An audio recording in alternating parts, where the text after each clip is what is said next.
Hi everyone. I'm so sorry for any interruption, and it is a very great pleasure to me to be with you. My name is Mohamed Ali. I am a lecturer of physical therapy for Women Health, South Valley University, Egypt, and I'm the specialty of physiotherapy for women health focus on treating the cases related to gynecological and obstetrical issues like stress urinary incontinence that under the umbrella of pelvic floor disorders like stress urinary incontinence, pelvic organ prolapse, and vaginismus, and paradoxical puborectalis syndrome, and a lot of specialties or issues that are in the gynecology, like the problems related to the menstrual cycle, polycystic ovarian syndrome, chronic pelvic pain, with the disorders like endometriosis, uterine fibroids, sacroiliac dysfunction, semester pubis dysfunction, epidural neuralgia, and also we have a focus on the obstetric-related issue, like the problem related to pregnancy and antenatal care, normal labor, cesarean delivery, and postpartum rehabilitation. This study will focus on one thing that related to postpartum rehabilitation. We will background of the study. Pregnancy is involved in different lumbar spine changes, including increased ligamentous laxity, increased lumbar lordosis, and increased mechanical stresses on the facet joints due to the associated postural changes. By the end of perineum, the changes are anticipated to return. Most of these changes, not all, but actually the most of these changes will be anticipated to return to the pre-pregnant status. Okay, next. What is the purpose of the study? This study assessed the pain-free active lumbar spine range of motion from different planes of motion.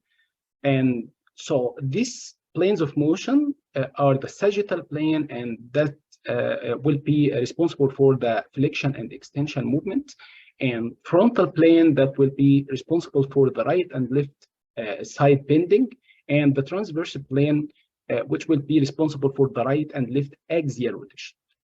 In women who exposed to cesarean delivery, this study was designed to assess women who were exposed to cesarean delivery using several types of anesthesia, and we choose the duration to be 6 to 12 weeks postpartum. What is the goal for this duration?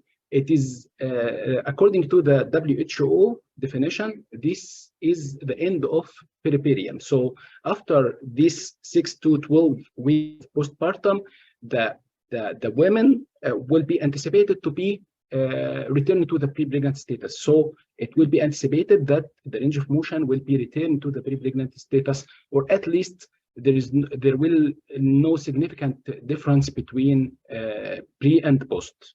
The next. Okay, this is the images that describe lumbar spine flexion and lumbar spine extension, and lumbar spine side bending to the right or to the left, and lumbar spine axial rotation. So we assessed these range of motions in this study. Okay, next. So this is the methodology of our study. Next. Study design was historical or retrospective cohort, and participants were 63 women.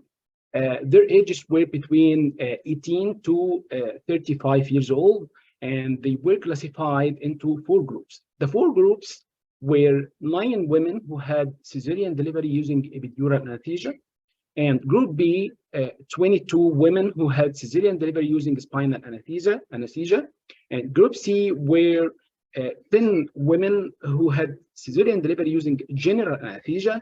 Group D were 22 women who represented the control group. This control group will be never experience pregnancy or anesthesia. Okay, so they are considered a negative control group. Okay, the next.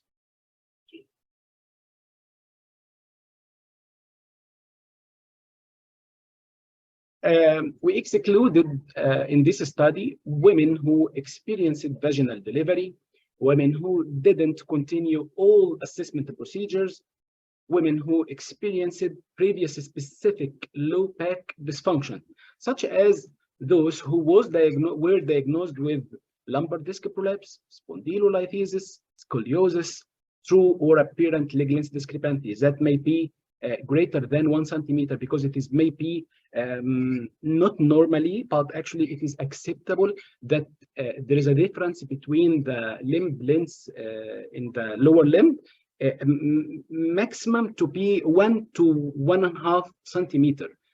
More than this will make mechanical compensation that may be result in scoliosis, and this will actually affect on the study. So we excluded that women that maybe have greater leg length discrepancy more than 1 centimeter. Next. So what are the materials, or what, because it may be apart from my PhD study, but actually the material that I used in the evaluation of this study, bubble inclinometer. Bubble inclinometer were used, 2 bubble inclinometers were used to measure the angles of active lumbar range of motion for women in the groups A, B, C, D. Okay. What are the results of our study after making the methodology and making the measurements of this study? All measured the pain-free active lumbar range of motion showed a statistical non-significant difference among the 4 groups. So the most of the measured pain-free active lumbar range of motion were the same or near to the same between the 4 groups, except the lumbar spine range of motion of extension, only extension. And despite there is a significant decrease in the active lumbar spine range of motion in the 3 cesarean delivery groups, whatever the type of anesthesia, when compared to the control, in between or among the 3 groups, there were no significant difference. So the type of anesthesia didn't affect on the range of motion, and actually the cesarean delivery were the main variable that can make this effect. Okay, next. These graphs show that there is no significant difference between all sagittal planes range of motion except in the lumbar extension, and the frontal and transverse plane where there is no significant difference between all 4 groups. Next. What are the strengths or the strength points of our study, and what are the weakness points of our study? Next. Strengths may be being the first that assessed lumbar spine range of motion after cesarean delivery, and measurement of multiple outcomes, the different range of motion from different planes using reliable, valid, modern instruments. So what are the weaknesses of this study? The weakness points in this study were the decreased number in the epidural and general anesthesia group when compared to the control or the spinal anesthesia group, because not only in Egypt, but actually all over the world or globally, the preference for the doctors to give spinal anesthesia for cesarean delivery. And actually the design of the study. The design of the study is retrospective. However, in the beginning of the study, we were aiming to make it prospective cohort. However, the long duration of follow-up, and there is no financial consideration or financial support from any organization. So, and these are challenges for the prospective cohort study, and we changed it or transferred the design to the retrospective. However, the retrospective cohort study may be lack the pre-exposure assessment. So it may be one of the point of weakness in this study. Next. Conclusions. Next. By the end of Perperium, women who were exposed to cesarean delivery using epidural, spinal, and general anesthesia restored their physiological movements of lumbar spine in all planes of motion, except that of extension. So the decreased active lumbar extension may be attributed to the restricted impact of the cesarean delivery abdominal scar. And actually, any healthcare practitioner who maybe work in the physiotherapy, osteopathy, chiropractic, or something of the manual therapy know the effect of the scar on the limitation of the range. And this is a profuse scar that maybe affect actually the extension range of motion.